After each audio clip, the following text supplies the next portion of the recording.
नमस्कार। नववर्ष की शुभकामनाओं के साथ ही क्या कहता है कानून एजुकेशनल सीरीज़ में आपका एक बार फिर से स्वागत है। आज का जो हमारा टॉपिक है वो ये है कि यदि मान लीजिए 498A का जो केस है, यानी कि दहेज का केस यदि किसी महिला ने डाला है और यदि वह झूठा है।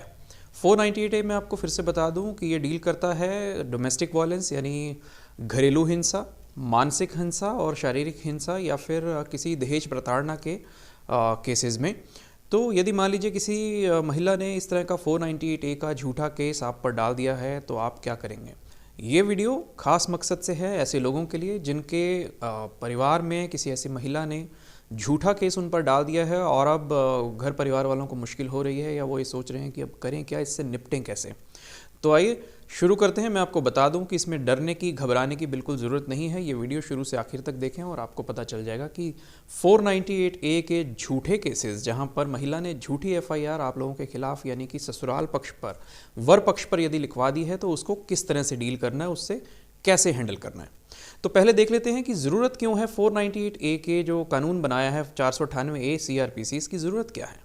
हमारे देश में अक्सर माना जाता है कि महिलाएं जो हैं थोड़ा कमज़ोर हैं, एक कमज़ोर तबका महिलाओं को माना जाता है समाज में। हालांकि चीज़ें धीरे धीरे बदल रही हैं, परिस्थितियां धीरे धीरे बदल रही हैं। जिस तरह से महिलाएं खुद के पैरों पर खड़ी हो रही हैं, सेल्फ इंडिपेंडेंट हैं, फाइनेंशियल स्टेबिलिटी उनको आ चुकी है, फाइनेंशियल डिपेंडेबिलिटी नहीं है, खुद के पैरों पे खड़ी हैं, खुद काम जानती हैं, स्किलफुल हो रही हैं। तो अब ज़रूरत नहीं है उतनी, जो चीज़ें हैं बदल रही हैं, समाज का जो परिप्रेक्ष्य है वो बदल रहा है, उसको समाज अब उस तरह से नहीं देखता। बट फिर भी कई जगह मैं देखता हूँ कि अभी भी महिलाओं को जो है वो दोयम दर्जे का माना जाता है, यानी निचले तबके का माना जाता है। फिर आगे कुछ लोगों का ये भी मानना है कि 498A जो है ये एक वेपन है, एक इस तरह का वेपन है जो कि महिलाओं के हाथ में दे दिया गया है, जिसका दुरुपयोग वो बहुत करती हैं।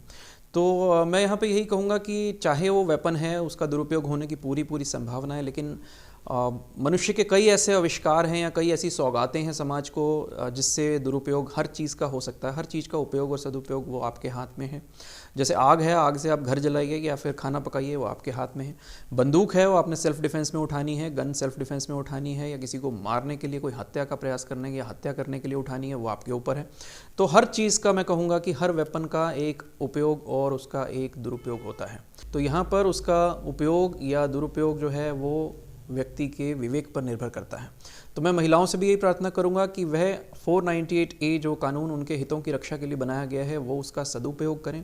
ज़रूरत है तभी करें, उसको किसी तरह की ब्लैकमेलिंग या किसी तरह का दबाव अपने ससुराल पक्ष पर बनाने के लिए न करें, क्योंकि आपका कोई गलत कदम, आपका झूठा कदम जो एक उठाया हुआ है वो दिखाता है कि आंकड़े बहुत बढ़ गए हैं। 498A के केसेस बहुत सारे आ गए हैं, लेकिन जब वो अदालत में जाते हैं और ट्रायल में जब वो फेल हो जाते हैं, जब वहाँ पर कुछ निकलता ही नहीं है, यानी कि उससे पता चलता है कि वो झूठे मामले थे, तो ऐसे मामलों की संख्या बहुत बढ़ जाती है। जैसे 100 मामले अगर मान लीजिए लिस्ट हुए हैं, वहाँ पर 100 मामले अदालत तक पहुँचे, उसके अंदर से यदि 90 जो हैं वो फेल हो गए, वो स्टैंड ही नहीं कर पाए, तो जो रेट है वो सिर्फ 10% आ जाता है कि 10% मामले ऐसे हैं जो कि सच्चे हैं, बाकी 90% मामले झूठे हैं। तो न केवल आपके लिए, हालांकि ये दूसरों के लिए भी, समाज के लिए ये दिखाता है कि जो 90% मामले हैं वो झूठे होते हैं, ऐसा निकल के सामने आता है। तो मैं यही रिक्वेस्ट करूंगा सभी महिलाओं से कि यदि आपके साथ दिक्कत है, कोई परेशानी है, यदि वाकई ससुराल पक्ष से आप परेशान हैं तो ज़रूर 498A का केस कीजिए, लेकिन नहीं है तो कृपया इस तरह के हथकंडे ना अपनाएं। तो चलिए बात कर लेते हैं कि 498A के केस में प्रॉब्लम क्या है। इसके कुछ ग्रे एरियाज़ हैं। ग्रे एरियाज़ मतलब यहाँ पर कुछ ड्रॉबैक्स हैं, कुछ ऐसी चीज़ें इसके साथ आ जाती हैं कि 498A को एक समाज में एक कलंक की तरह नाम माना जाता है। ससुराल पक्ष पर अगर 498A लग गया है तो एक कलंक की तरह देखा जाता है। तो उसके कुछ ग्रे एरियाज़ हम लोग देख लेते हैं, वो क्या हैं। तो पहला एक कंसेप्शन है कि जुडिशरी जो है वो प्रो वुमेन है। ये बात ठीक भी है, यानी जो हमारी न्याय व्यवस्था है ये महिलाओं को पहले सुनती हैं, पहला उन्हीं का कहना जो है वो सुना जाएगा। प्रो वुमेन है। प्रो वुमेन का ये मतलब नहीं है कि वो एंटी मैन है, यानी कि महिलाओं के साथ तो है, इसका मतलब ये नहीं है कि वो पुरुषों के साथ नहीं है। लेकिन हाँ, पहला जो हक है, जो पहला मौका है, जो जुडिशरी है, जो न्याय है, न्यायालय है, वो पहला मौका महिलाओं के पक्ष को देती है कि उनको पहले सुनती है। ये पहला ग्रे एरिया है। दूसरा है कि मान लीजिए यदि महिलाएं नहीं भी आती हैं किसी कोर्ट की प्रोसीडिंग में, कई बार नहीं आती डेट्स के, तो उनको थोड़ा सा एक्सक्लूजन मिल जाता है। हालांकि यहाँ पर जो वर पक्ष है, ससुराल पक्ष है, उनको एक्सक्लूजन मिलना बहुत मुश्किल होता है। परमानेंट एग्जम्पशन या temporary exemption from the attending court वो बहुत कम मिल पाती है। तीसरा इसका ग्रे एरिया है कि पुलिस मान लीजिए अब ससुराल पक्ष में जाती है, तफ्तीश करती है, किसी के घर के बाहर आके पुलिस की वैन खड़ी हो जाए या दो चार पुलिस ऑफिसर्स आपके घर आ जाएं वर्दी पहन के, तो और वाइफ आपकी है नहीं है, वो जा चुकी हैं, और मोहल्ले में और आसपास में और आस पड़ोस में रिश्तेदारी में जो बदनामी होती है वो अलग होती है।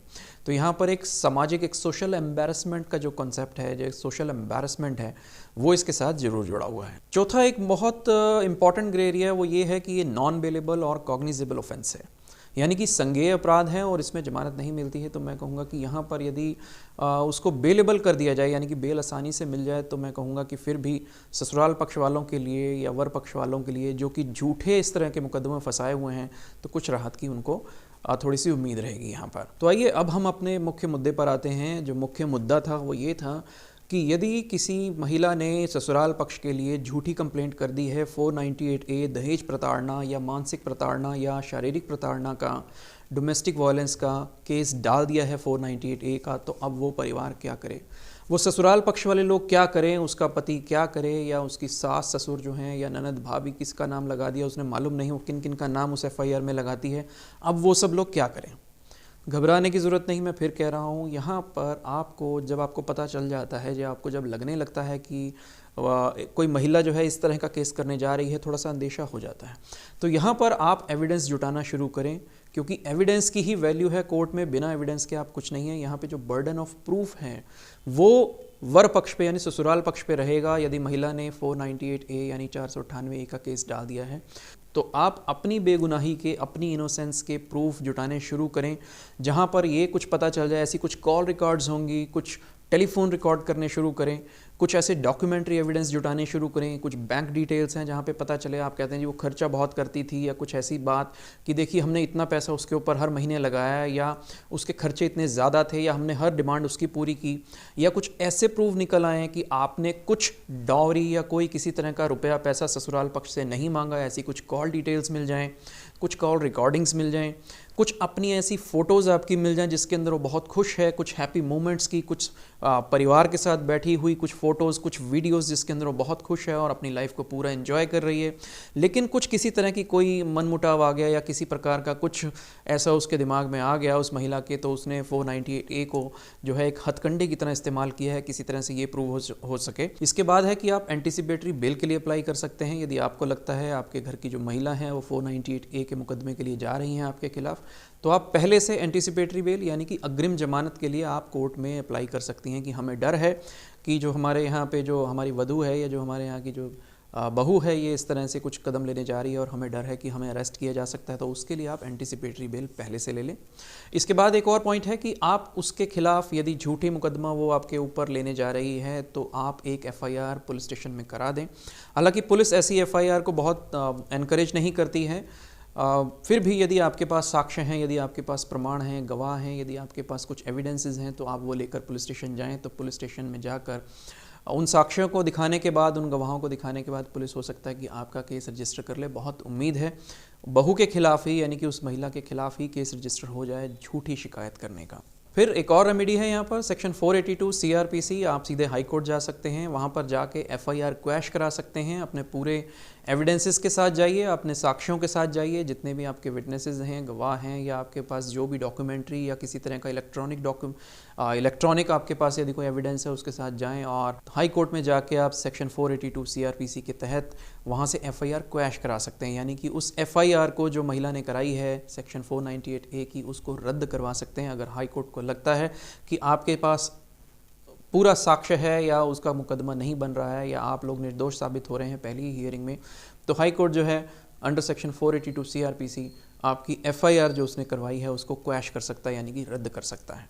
एक और इसकी रेमेडी बता देता हूं कि आप अंडर सेक्शन 500 IPC मानहानि का केस कर सकते हैं, डेफेमेशन का केस कर सकते हैं। मैं समझ सकता हूं कि यदि किसी के घर के सामने आके पुलिस खड़ी हो जाती है और किसी को अरेस्ट करती है या उसको पुलिस थाने ले जाती है या तफ्तीश करने के लिए बार बार आती है, तो ये अपने आप में एक सामाजिक प्रतिष्ठा का एक प्रश्न बन जाता है। And last but not the least, सबसे इम्पॉर्टेंट बात वो ये है कि इस पूरी प्रक्रिया से बचे नहीं। यदि मान लीजिए किसी महिला ने 498A यानी दहेज प्रताड़ना का केस आप पर डाल दिया है, तो पुलिस के साथ पूरा कोऑपरेट करें, उससे घबराए नहीं। जिस डेट पे, जिस टाइम पर, जिस वक्त पुलिस आपको बुलाए, आप पूरा कोऑपरेट करें, उनके प्रश्नों का उत्तर दें, किसी भी तरह से आनाकानी ना करें और बल्कि बड़े धैर्य के साथ अपनी बात रखें। और वुमेन सेल में भी, क्राइम अगेंस्ट वुमेन सेल में भी जब आपको काउंसलिंग के लिए बुलाया जाता है तो मैं यही कहूँगा कि वहाँ अपना धैर्य ना खोएं। वर पक्ष के लोग, ससुराल पक्ष के लोग वैसे भी संदेह के घेरे में हमेशा से रहते हैं, तो वहाँ जाने के बाद भी अपना धैर्य न खोएं, उतावले न हो, बड़ी शांति से, बड़े संयम के साथ जो है अपनी बातें रखें। यदि आप सच्चे हैं तो आपको लॉ प्रोटेक्ट करेगा, तो अपनी बातें बड़ी शांति के साथ, प्रूफ के साथ, एविडेंस के साथ सामने रखें। आपकी बात ज़रूर सुनी जाएगी और जिसने झूठी एफआईआर कराई है ये मुकदमा उसी पर उल्टा पड़ जाएगा। तो 498A के मुकदमों में घबराएं नहीं, पूरा पुलिस के साथ कोऑपरेट करें, अग्रिम जमानत लें, 482 में चाहे तो क्वैश कराएं, एविडेंसेस इकट्ठा करें। ये मैंने आपको बता दिया। तो ये कुछ एक टिप्स हैं जिसमें आपका बाल भी बांका नहीं होगा। यदि आप निर्दोष हैं तो आपको कोई सज़ा देने का कोई इस तरह का प्रावधान नहीं है यदि आप निर्दोष हैं तो। लेकिन हाँ, एविडेंस अपने पूरे रखें, अपने साक्ष्य पूरे रखें। अगर नहीं है तो अभी से जुटाना शुरू करें, क्योंकि एविडेंस आपके यहाँ काम आने वाले हैं। क्योंकि बर्डन ऑफ प्रूफ भी ऐसी स्थिति में वर पक्ष पे है, ससुराल वालों पर है, तो एविडेंस अपने जुटाने शुरू करें। चलिए, इसी के साथ आपको नववर्ष की एक बार से फिर से शुभकामनाएं। और नीचे कमेंट बॉक्स में लिख के बताइए आपकी कौन कौन सी ऐसी परेशानियां हैं, आपकी कौन कौन सी ऐसी परिस्थितियां हैं जिसमें आप जानना चाहते हैं कि भारत का कानून क्या कहता है। तो आशा करता हूँ आपको ये वीडियो पसंद आया होगा, आप इस वीडियो का पूरा सदुपयोग करेंगे और इस वीडियो को शेयर करें, बहुत ज़्यादा इसको सब तक पहुँचाएं, क्योंकि कानून से रिलेटेड दिक्कतें और शरीर से रिलेटेड दिक्कतें जो हैं कह के नहीं आती, एकदम से आ जाती हैं। कोई भी डॉक्टर को इनवाइट नहीं करना चाहता है और कोई वकील को इनवाइट नहीं करना चाहता है, because doctors and advocates always a beneficial in your tough times. आपके कठिन समय में डॉक्टर्स एंड एडवोकेट्स आपके बहुत काम आते हैं। तो इसीलिए ये वीडियो को पहले से आप सबको, अपने प्रियजनों को, अपने रिश्तेदारों को बता दीजिए, फैला दीजिए, सबके पास जानकारी पहुंचा दीजिए। और नीचे सब्सक्राइब का बटन ज़रूर दबाएं ताकि आप मेरी आगे आने वाली जो वीडियोस हैं आपके पास बिना प्रयास के ही यूट्यूब में पहुंच जाएं। तो अंत में यही कहूँगा कि अपने कानूनों को जानिए, अपने अधिकार को जानिए, जागरूक बनिए, क्योंकि कानून जागे हुओं के साथ है। Law is the king of Kings and law is the mightiest of all.